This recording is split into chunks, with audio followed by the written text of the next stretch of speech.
complices. Non, nous ne pouvons pas accompagner ceux qui sucent le sang de nos peuples et qui vivent la sueur de nos peuples. Nous ne pouvons pas les accompagner dans leur démarche assassine. Monsieur le Président, nous entendons parler de clubs. Club de Rome, club de Paris, club de partout. Nous entendons parler du groupe des 5, du groupe des 7, du groupe des 10, peut-être du groupe des 100, et que sais-je encore. Il est normal que nous créions notre club et notre groupe. Faisons en sorte que dès aujourd'hui, Addis Abeba devienne également le siège, le centre d'où partira le souffle nouveau, le club d'Addis Abeba.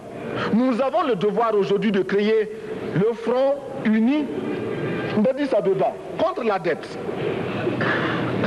Ce n'est que de cette façon que nous pourrons dire aux autres, en refusant de payer la dette, nous ne venons pas dans une démarche belliqueuse. Au contraire, c'est dans une démarche fraternelle pour dire ce qui est. Du reste, les masses populaires en Europe ne sont pas opposées aux masses populaires en Afrique. Mais ceux qui veulent exploiter l'Afrique, ce sont les mêmes qui exploitent l'Europe. Nous avons un ennemi commun. Donc, notre club, parti d'Addis Abeba, devra également dire aux uns et aux autres que la dette ne saurait être payée. Et quand nous disons que la dette ne saurait être payée, ce n'est point que nous sommes contre la morale, la dignité, le respect de la parole. Parce que nous estimons que nous n'avons pas la même morale que les autres. Entre le riche et le pauvre, il n'y a pas la même morale.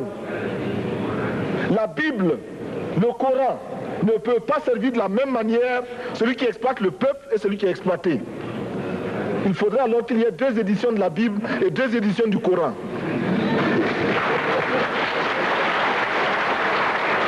Nous ne pouvons pas accepter qu'on nous parle de dignité.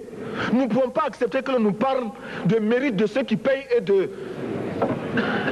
perte de confiance vis-à-vis de ceux qui ne paieraient pas.